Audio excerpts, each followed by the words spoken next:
Hey, it's great to see you.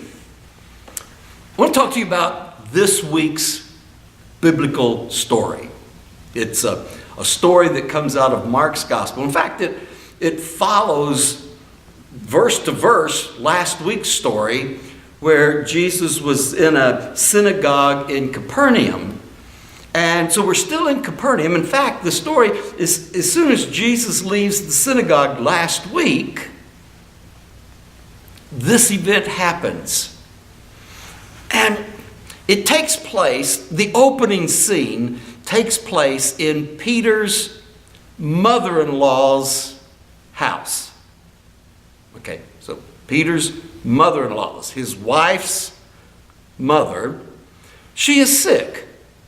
And there's a lot of cultural things in there that are way different from our culture, and sometimes we miss. For example, in that culture, a man who is not related to the woman never, for any reason whatsoever, would never be permitted into this woman's bedroom.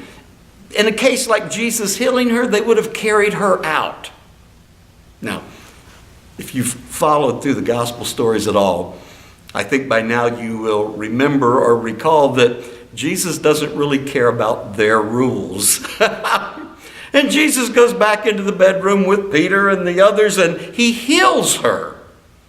Now, something dramatic happens when he heals her. Our Bible says that she does something after that.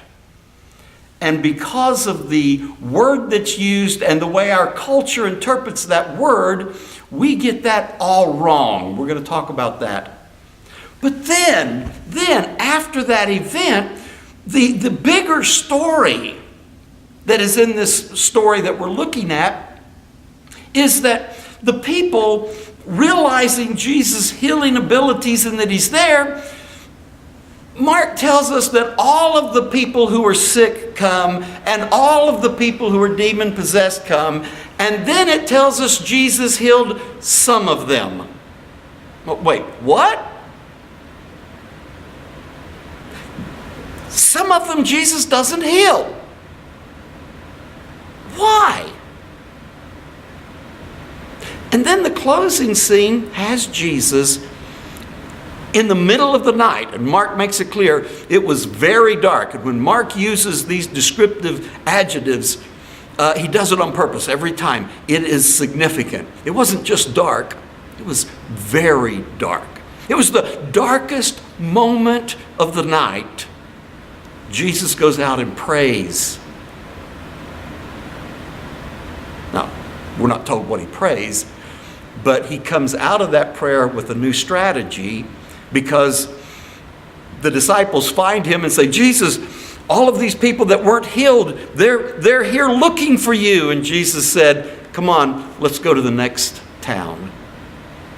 And he doesn't heal the ones that were out looking for him.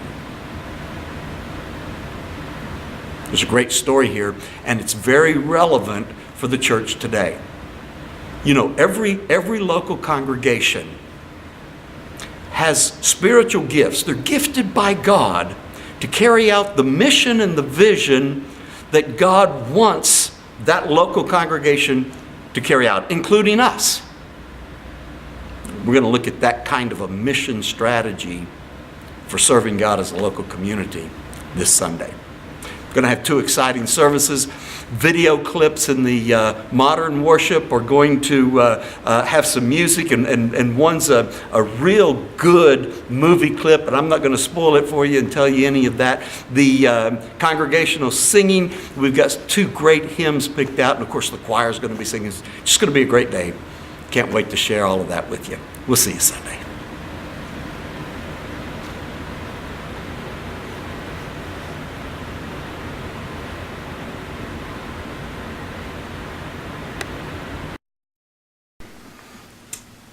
Several years ago, there was this man that was developing his own software, and he was trying to sell it, trying to, come around and sell it to different businesses and nonprofits. And so I was talking to him, and he was telling me all of the great features about it. And I said, well, does your software you know, have you worked out all the bugs? Does it have any bugs in it? And he goes, oh, no. It will occasionally create a random feature, but no bugs.